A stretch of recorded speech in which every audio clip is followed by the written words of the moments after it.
Hello everyone, and welcome to the History of Byzantium, episode 253, the Second Bulgarian Empire. Last time, we watched on in horror as the Normans sacked Thessaloniki, then restrained our jubilation as the Emperor Andronicus was torn apart by the mob. It may have felt like justice, but it marked the end of the Komnenian dynasty. For over a century, one family had provided stability at the top. They had kept the empire together and commanded the loyalty of the noblemen who ran the state. But now, this new aristocracy had no clear leader. Every man with a blood connection to the Komnenoi could claim that he represented the true continuity of Manuel's reign. The only thing this class seemed to agree on was that Isaac Angelos was not the man to lead them. This wasn't because Angelos was an unworthy man, but simply because his qualifications to be Vasilevs were no better than anyone else's. Angelos had been swept to power by accident and now faced a daunting task. Isaac II, Angelos, was born in 1156, making him just 29 years old when he became emperor. A perfectly reasonable age for a prince to take over from his father, having spent his youth being prepared for office. But of course Isaac was not a prince, and had undergone no training for the highest office in the land. The Angeloi had joined the Komnenian clan when Alexius Komnenos had married one of his daughters to Isaac's grandfather. Isaac's father had served Manuel well, and as we heard 2 episodes ago, it was the Angeloi who were sent to stop Andronicus from reaching the Bosphorus. After failing to do this, the men of the family defected to Andronicus to avoid punishment for their failure, but as soon as Andronicus had moved on, they became leaders of his opposition at Nicaea. After the failure of their revolution, Isaac managed to live quietly at the family home in Constantinople until the events of our last episode. Andronicus's paranoid attempt to snuff out potential usurpers ended up creating the movement which destroyed him. The people elevated Isaac to be emperor simply because he was the latest target of Andronicus's murderous regime. Angelos became emperor then by luck more than anything else. He was a Komnenian aristocrat and had served in his father's army, but he had never held a significant administrative post, and was thoroughly unprepared to run the empire even in normal circumstances, let alone an empire in the greatest crisis since the first days of Alexius Komnenos' reign. Our historian Choniates describes Isaac as reasonably capable and amiable. He had red hair and was often red-faced. He was a widower with a 7-year-old son, inevitably named Alexius. Choniates thinks Isaac wasn't as tough as he needed to be. Like most of the aristocratic clan, he dressed well, enjoyed his food and other luxuries, and worst of all, he bathed every other day, far too often for Choniates' liking.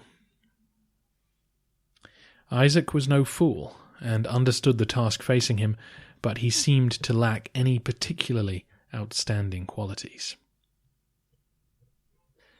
Comparisons with the reign of Alexius Komnenos himself are entirely justified, as we'll see throughout this episode. Starting with the first problem in Isaac's intrigue, a Norman invasion. At least Alexius had some time to think as he marched to Dyrrhachium to face Robert Guiscard. Isaac, by contrast, was greeted by messengers telling him that the Normans were already on the road to Constantinople. The one good thing about a desperate situation is that it limits your options, making decisions easier to take. As you may recall, Andronicus had mobilized his Balkan armies, but he'd kept them in 5 different divisions, for fear that combining them under one leader might create an opportunity for rebellion. With his capital at stake, Isaac couldn't worry about that. So he ordered the most experienced general in the field, Alexius Vranas, to take charge of the army. The Normans, having gorged themselves on the treasure of Thessalonica, had divided their forces into 3 groups. One stayed behind to garrison the city, another held the crossing of the Strymon River, and the third had advanced to Mosinopolis, nearly halfway to Constantinople. Vranas gathered up his forces and made his way to Mosinopolis, where he caught the Normans by surprise and routed them. The Sicilians on the Strymon were alarmed when half their army came rushing back into camp with the Byzantines hot on their heels. The Normans offered peace talks, which Vranas took as a sign of weakness. With his troops high on confidence, he launched an attack on the 7th of November, 1185. The Normans held him off initially until Vranas's cavalry charged into them and the Sicilian army broke and fled. It was an unexpectedly complete victory. The 2 Norman commanders leading the expedition were captured, as was Manuel Komnenos' cupbearer, who had lobbied for the invasion in the first place. And the rest of the Normans ran for the hills. Some headed for Dyrrhachium, while others went back to the boats they'd left at Thessaloniki. Not everyone could sail away, though, and the few Normans left behind were brutally killed by revenge-hungry citizens. The rest of the Norman fleet had advanced to the Sea of Marmara and now had to turn around and get out of Dodge before they too were assaulted. The following year, Isaac sent an army to Dyrrhachium, which retook the port city. As quickly as it had come to devastate the empire, the Norman invasion was over. The people of Constantinople rejoiced in their choice of emperor. Clearly God approved of Isaac Angelos, the angel of the Lord, as his propagandists styled him. They jeered as Norman prisoners were led through the streets. They cheered when they saw Alexius Vranas marching behind them. But that was Isaac's problem in a nutshell. Shortly afterwards, Vranas made a bid for the throne. You see, Alexius Vranas was not only the empire's most capable general, he was also a relative of the Komnenoi. He was the son of a grand-niece of Alexius Komnenos, and had married a niece of Manuel's.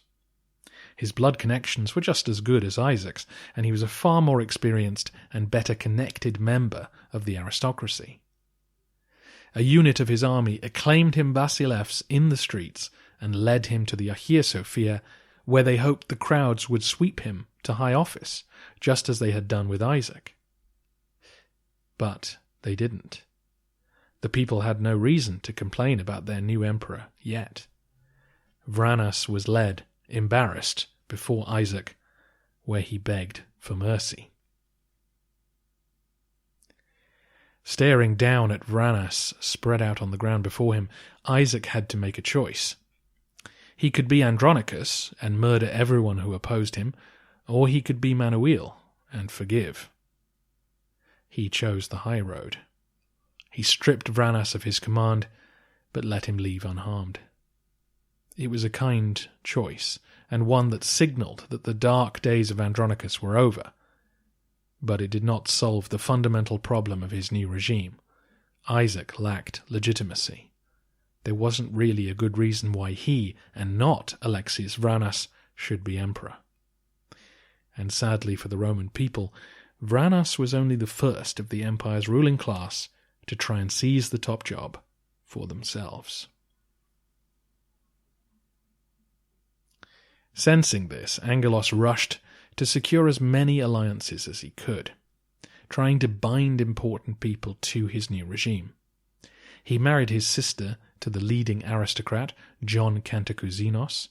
He put his uncle John in charge of the army and his uncle Theodore in charge of the bureaucracy, and then he looked further afield.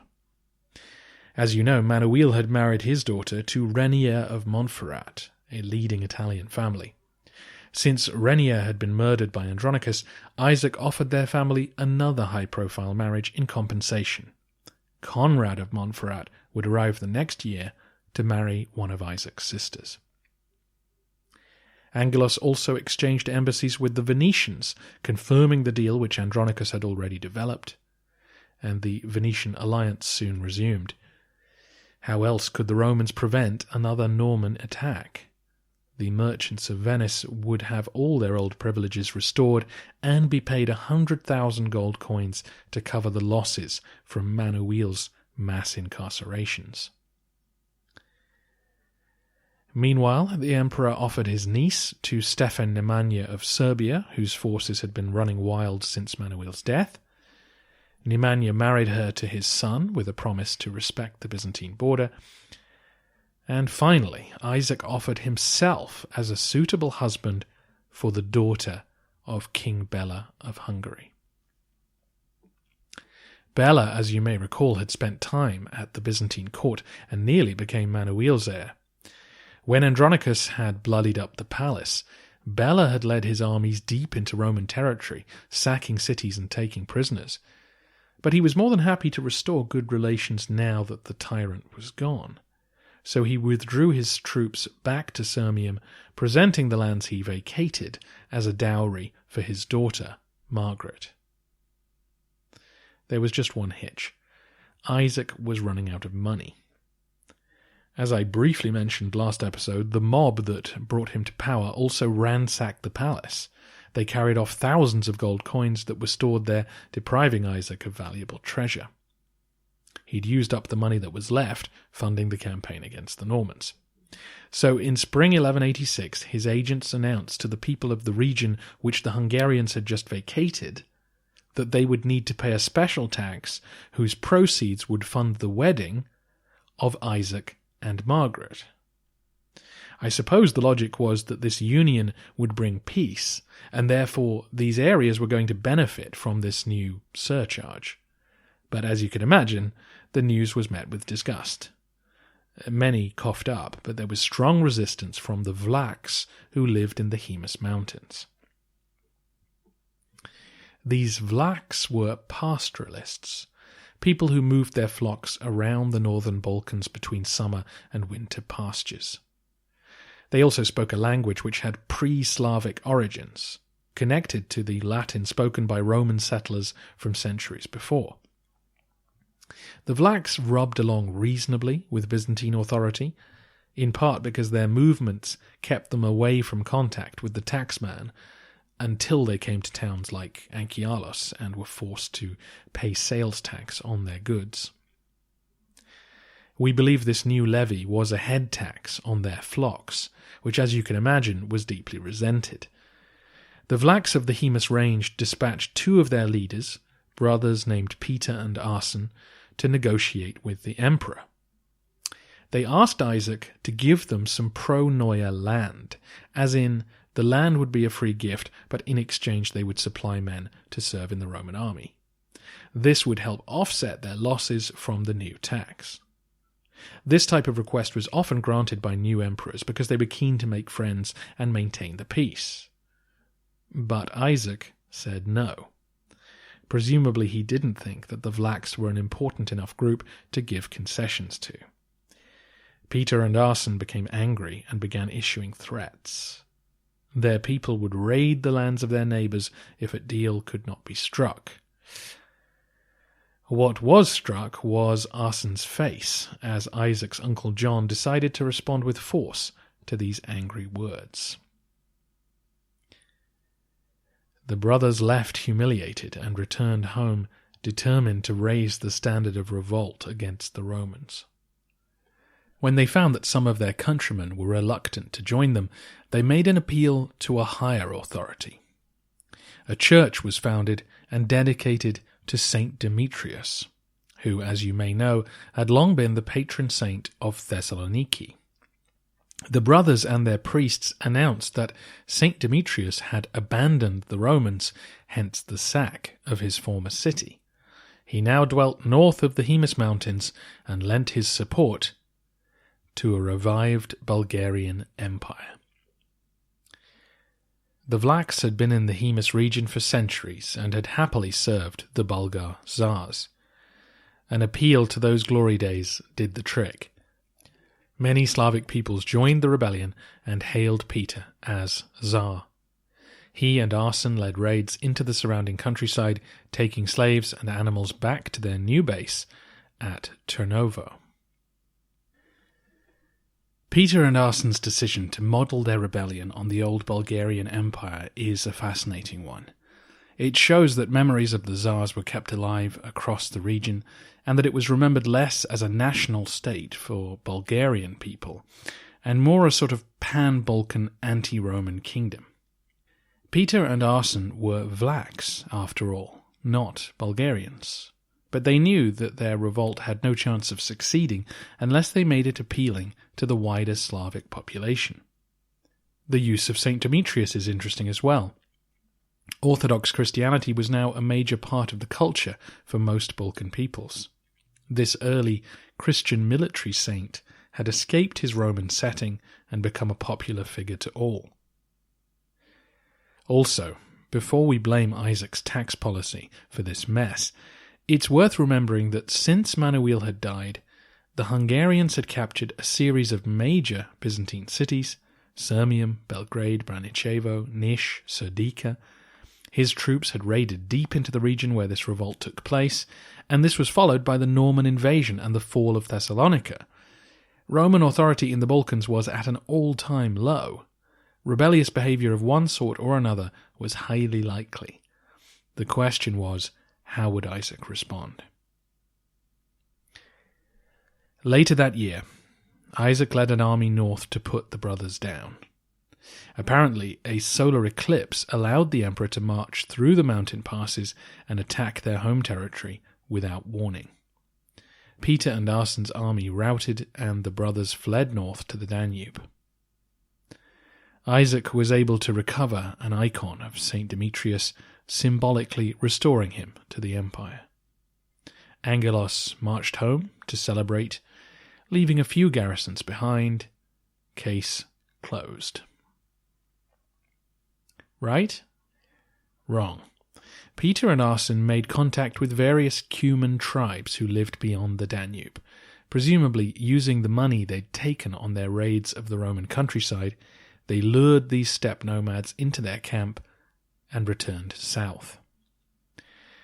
When Tsar Peter and his brother returned to the Haemus region, they quickly overwhelmed the garrisons left behind and reinstalled themselves in power.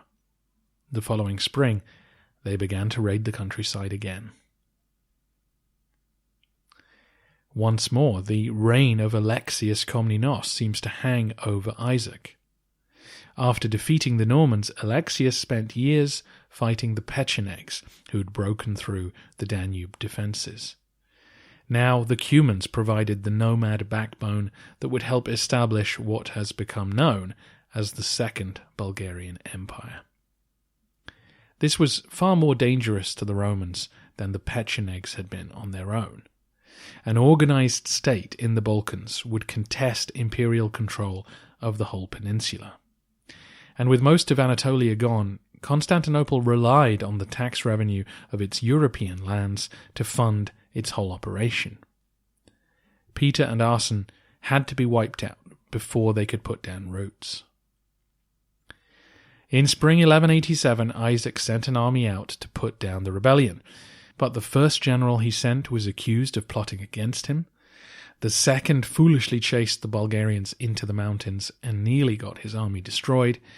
So in desperation, Isaac recalled Alexius Vranas, the hero of the Norman War, to get the job done. Sigh. Predictably, Vranas gathered up the army, turned it around, and marched on Constantinople. As it always seemed to do in times of crisis, civil war returned to plague the Romans. Vranas was still a popular figure. He took the army to his home city of Adrianople, where he was hailed as emperor. As he approached the capital, many towns opened their gates to him. It seemed likely that the victorious general and senior aristocrat would soon be the Vasilevs. Arriving at Constantinople, Vranas arrayed his troops in front of the land walls and asked the citizens to overthrow Isaac or face his men. The people remained loyal to Angelos, though things were getting tense. Next, the general seized the northern bank of the Golden Horn and made common purpose with the fishermen who worked there. He managed to persuade them to steal a few imperial ships, but again Isaac's men clung on and held the waters against Vranas. Angelos was in a desperate situation, and the clock was ticking. The longer the siege went on, the more hunger would bite and the people would begin to turn on him. He did have some soldiers at his disposal, but they were completely outnumbered by Vranas' army. Fortunately, Conrad of Montferrat, the kind of daring Latin knight that Isaac needed at this moment, was on hand. He advised the emperor to hire mercenaries from the people resident in the capital, and that he, Conrad, would lead the cavalry in a sortie against Vranas' army. Once again, though, Isaac was short of money, having given most of the treasury surplus to Vranas to pay the army. In another scene reminiscent of Alexius Komnenos' reign, he considered taking money from the church to pay his men, but afraid of losing ecclesiastical support, he decided against it. Instead, a loan was arranged. He essentially used the capital's richest monasteries like a pawn shop. He handed over all the imperial silver dishes in exchange for cash. With this money, Conrad recruited 250 knights and 500 foot soldiers from amongst the Latins of Constantinople. Then he hired Turkish and Georgian traders to fight alongside the few Byzantine troops and palace guards that Isaac could muster. In desperation, the emperor freed his Norman captives and armed them too. Vranas' army were not expecting the attack which followed, which may explain why they broke apart so quickly. Isaac's patchwork force began to engage them with missiles before suddenly Conrad in the centre and Isaac on the right wing drove their cavalry forward in one great charge. Sections of Vranas' infantry lost their nerve and fled.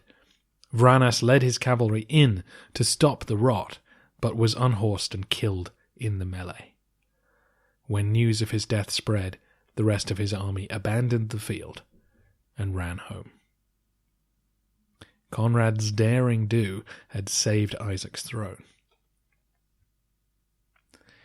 Despite the celebrations that followed, this was all bad news for Byzantium. Angelos had survived, but his victory did not convince many that he was the angel of the Lord.